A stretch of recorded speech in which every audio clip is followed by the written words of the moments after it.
Bonjour, Clémentine. Comment avez-vous eu la passion pour le hockey sur glace? Je dirais que ça a probablement commencé quand j'avais 4, 5 ans, 6 ans, et qu'on regardait les matchs des Canadiens de Montréal à la télé. Je regardais les matchs avec mon papa.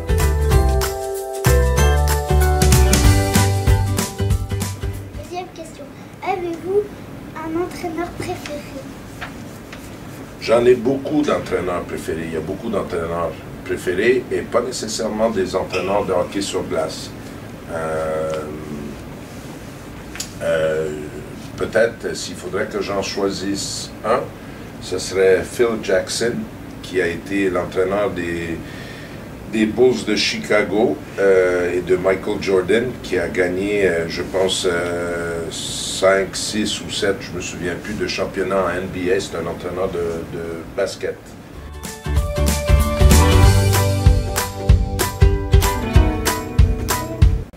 Comment êtes-vous devenu entraîneur? Quand j'avais 16 ans, on avait décidé avec mon frère et mon cousin, on était tous les trois, on était très proches, on était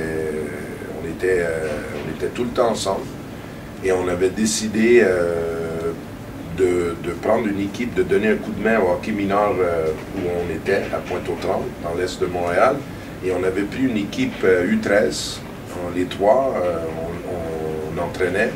C'était pas une équipe de haut niveau, c'était juste pour passer un peu de temps ensemble. On avait un entraînement et un match par semaine. Et on a commencé on avait tous les trois, moi j'avais 16 ans, mon cousin avait 16 ans, mon frère en avait 2 de moins, 14. Et tous les trois, on a décidé de faire ça plus pour s'amuser, passer du temps ensemble et donner un coup de main, parce que notre club cherchait des entraîneurs pour entraîner les gamins. Eh bien, ça a commencé avec ça, et puis j'ai jamais arrêté. J'ai beaucoup aimé faire ça, et donc j'entraîne depuis que j'ai 16 ans.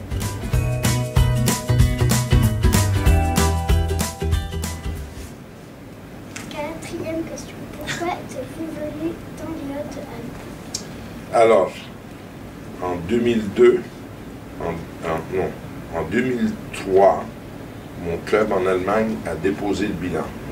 Il n'y avait plus de sous pour continuer. J'ai entraîné en Allemagne, j'avais entraîné en Italie avant, et je suis parti en Allemagne en 2001, je pense.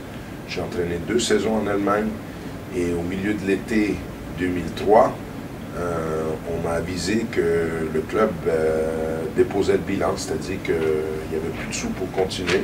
Donc moi, j'avais pas de travail, j'avais pas de boulot, et j'avais une attache en France, une connaissance qui était Guy Fournier, qui était le manager de Rouen, et je l'avais appelé pour lui dire que je voulais, je lui ai demandé de regarder pour moi, parce que je cherchais du travail, et le président Rouen, Thierry Schex, qui est un Gapençais, était proche d'Alain Bérou, qui était le maire de Briançon et le président du club à Briançon. Briançon avait besoin d'un entraîneur, et Alain Bérou a fait appel à Thierry Schex, qui lui a fait appel à Guy Fournier, qui lui savait que moi j'étais à Madrid et que je cherchais du boulot, et je suis arrivé à Briançon au mois d'octobre, chemin faisant, la saison était déjà démarrée,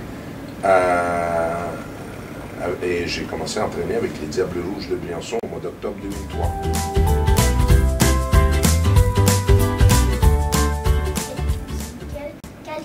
Faut-il avoir pour devenir entraîneur de hockey sur glace?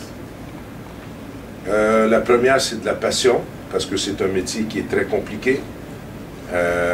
Et si on n'a pas la passion, on va lâcher à un moment donné. C'est trop, c'est très compliqué. On n'a pas beaucoup de stabilité. Notre travail dépend des succès. Quand on a des succès, on a du travail. Quand on n'a pas de succès, souvent les entraîneurs se font virer, ou voilà, c'est pas toujours facile de rester à la même place. Il faut souvent déménager parce qu'on passe d'un club à l'autre, ça devient compliqué quand on a des enfants. C'est compliqué parce que quand on entraîne devant 2000 personnes, ben sur les 2000 personnes, il y en a au moins 1500 qui pensent qu'eux aussi c'est des bons entraîneurs. Donc ils ont toujours, l'entraîneur est toujours critiqué. Donc il faut endurer des dirigeants qui des fois se mêlent du sportif et qui mettent de la pression sur un entraîneur. Le stress des matchs, les résultats, les gens qui critiquent. Donc c'est un métier qui est très compliqué et si on n'aime vraiment pas assez ça, si on n'a pas la passion pour ça, à un moment donné on fait d'autres choses parce que c'est tellement compliqué. Après, il faut beaucoup de qualité, il faut avoir un minimum de compétences, il faut savoir il faut développer une vision, qu'est-ce qu'on veut faire sur la glace, c'est quoi le projet de jeu, comment on veut jouer, il faut le communiquer aux joueurs, il faut faire en sorte que tous les joueurs adhèrent au projet de jeu, c'est-à-dire que tout le monde travaille ensemble pour réaliser la vision du coach, et ça veut dire qu'il faut vendre ça aux joueurs, voilà, je dirais, il faut être capable de communiquer avec les personnes. C'est-à-dire qu'il faut être à l'écoute des joueurs, il faut, même des fois, sans leur parler, il faut savoir quand un joueur il a besoin d'être pris de côté, soit d'être rassuré, soit de le secouer un peu parce que il ne fait pas les efforts nécessaires. Il faut être à l'écoute des joueurs, il faut sentir les joueurs, il faut être capable d'écouter et d'échanger avec les joueurs.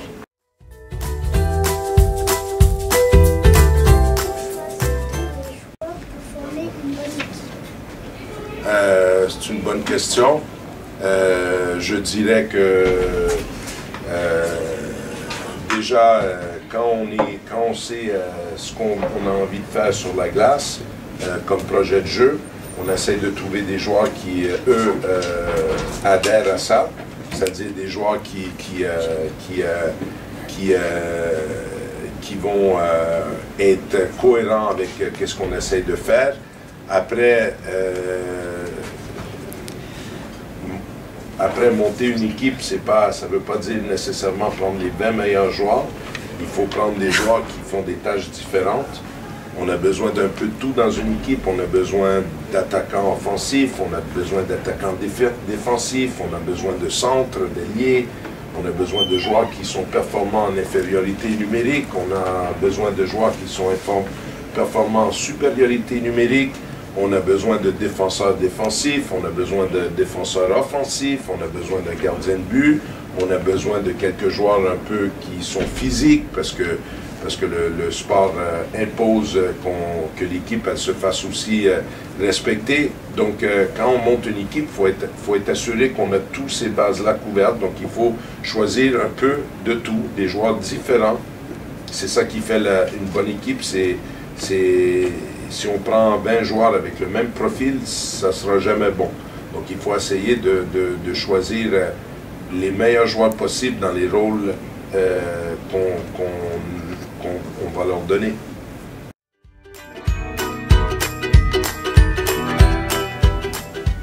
Qu'est-ce qu'on ressent quand on a gagné une coupe? Ben, moi, je pleure toujours quand on gagne. Parce que c'est beaucoup d'émotions. Il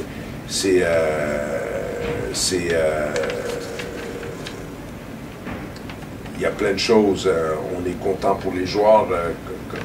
L'entraîneur, il est content pour ses joueurs, il est content pour ses supporters, ses partenaires. C'est une relâche parce que c'est une saison qui souvent démarre au mois de mars, avril, où on commence le recrutement. Tout l'été, on recrute. Après, il y a le camp d'entraînement au mois d'août, la préparation. Après, il y a la saison régulière. Et donc, c'est l'aboutissement de 12 mois de travail minimum, sinon plus, parce que le travail commence des années avant. On pense à tous nos chers qui ne sont pas là. le premier titre, la première fois qu'on avait été champion de France à Briançon, ça faisait qu'un an que mon papa était décédé, puis j'ai pensé qu'il y a beaucoup d'émotions, c'est mélangé, de la joie, voilà, mais ça dure pas longtemps. On ne fait pas ce qu'on fait juste pour cette émotion-là, parce que cette émotion-là, elle ne dure que quelques heures. Donc il faut essayer de prendre du plaisir à tous les jours qu'on fait notre travail, parce que c'est le chemin qui est la chose la plus importante, c'est pas le titre, parce que le titre, ça arrive et ça part tellement vite, et après ça, ben, si on ne prend pas de plaisir durant l'année, ben, on s'aperçoit que ça ne vaut pas le coup de tout ce travail-là pour l'émotion de 24 heures.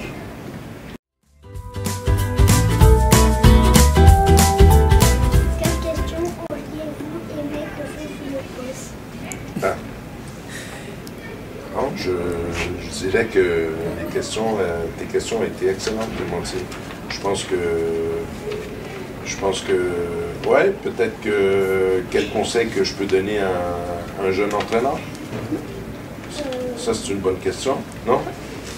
Qu'est-ce que je pourrais dire à un jeune homme ou une jeune femme qui veut être entraîneur? Déjà, je pense que pour être un bon entraîneur, tu ne peux pas être un bon entraîneur si c'est ton deuxième choix en carrière. C'est-à-dire que tu peux être que bon si c'est la chose que tu as envie de faire. Si ce n'est pas ton choix numéro un, si tu préférerais faire d'autres choses que d'être entraîneur, tu peux avoir toutes les compétences au monde, tu peux avoir toutes les habilités. Si tu n'as pas cette passion-là, tu n'auras pas de succès. Donc, le conseil que je dirais à un jeune, c'est déjà pose-toi la question à savoir qu'est-ce que tu veux faire dans la vie. Et si c'est vraiment ça, ben vas-y, fonce, parce que moi, j'ai pas été un grand joueur. Donc, que tout le monde peut faire tout ce qu'il veut dans la vie, en autant qu'il est passionné. Merci maintenant beaucoup. Serrer la main ou faire une bise. Super. Okay. Vraiment merci.